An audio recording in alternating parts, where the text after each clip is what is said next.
All right. So just a few minutes ago, we have located what we believe to be a deceased individual inside the structure. We do not know the identity of that person. We do not know if it's a male or female. That will all come from the medical examiner's office during the autopsy and the course of their investigation as well. So right now, we do know that we have a deceased individual, but that's all the information that we have. What are the chances of it being the person that you're searching I think it's a pretty good chance. I'm not going to say 100%, but I think it's a pretty good bet that it's the person we're looking for. for? Since you're not sure, does this mean the search continues for that woman, or are you guys going to pause that recovery effort? We are going to pause that now that we've located the remains of someone, and now it's going to focus into the investigation of trying to figure out what caused the fire and where it started. What area of the house was she concerned was? That's information that we're not going to release at this time. I thought in Spanish, your firefighter said that a body was located near the entrance of the garage. It's already out there too, so Okay, I can't speak for what he said, but right now, as far as my standpoint, we're not releasing that information. You guys have been working so hard through really tough weather. Is there any sense of closure or sense of, I guess, relief in a bittersweet way that at least something has turned up for you all? It's a relief to be able to try to bring closure to the family of the deceased. We never want to leave without finding the person that we're looking for or looking for someone. It does bring us some relief, but it also brings us grief that we have lost someone in a fire. Some thoughts for the family? You want to say some words for the family? We again keep the family in our thoughts and prayers. They have our deepest sympathies. This is a very tough time, very emotional time for them. And in the days to come, they have a lot to process and a lot to deal with emotionally. So we keep them in our thoughts and prayers.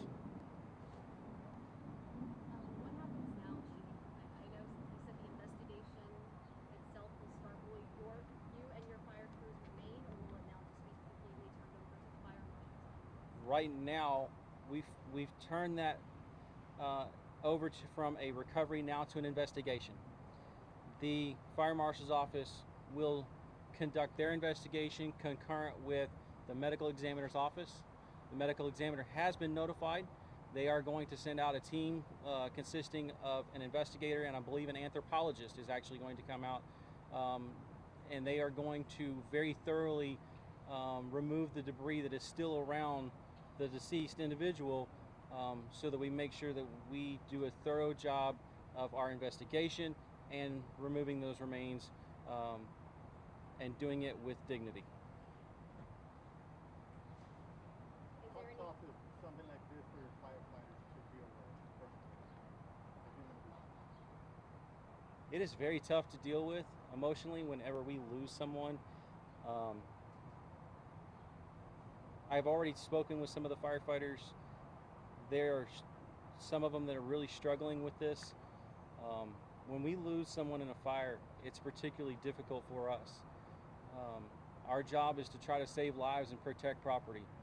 And when we can't save that person, it takes an emotional toll on all of the first responders that are out here, from the fire department, the police, the arson investigators, the medical examiner's office, everyone that's involved. It takes a huge toll on their mental health. And your name and your title, please? My name is Wesley Cole, and I'm the fire chief for Northwest Volunteer Fire Department, and that's spelled WESLEY COLE. Michaela,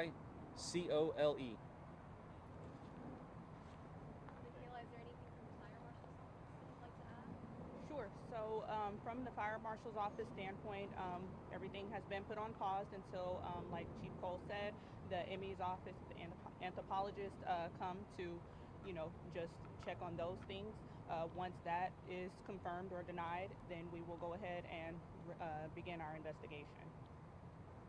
As far as the identity goes, that will come directly from the Emmy's office, and identity of any sorts, including the person who you've been searching for more than 26 hours, will not be named at this time. Is that Correct. Can one of you guys tell us the description of the person you guys were initially looking for? So the individual that we were originally looking for that was unaccounted for, she is a female, age of 20. She is around 150 pounds, and her height is 4'10", Vietnamese. Did your investigators speak directly with the family about Yes. So our investigators were able to speak directly with the family to gather as much information that they could for this particular incident.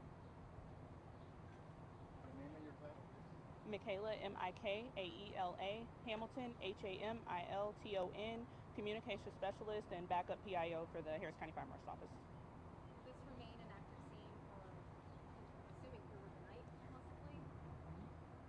Yes, it'll be an ongoing investigation. This is going to go into probably the evening time. Once we notify the medical examiner's office, it's going to take some time. This is not a straightforward investigation. We'll have to have that anthropologist who will have to sort out the debris from the remains. When that happens, it takes a few hours for that to happen. Then you have the medical examiner who does their investigation and the fire marshal who does theirs concurrently. So all of those pieces take hours and usually 3 to 4 hours minimum. So we're going to go into the evening time. Once the sun goes down, we will likely still be here. And Chief, will you be here as well? Yes, ma'am.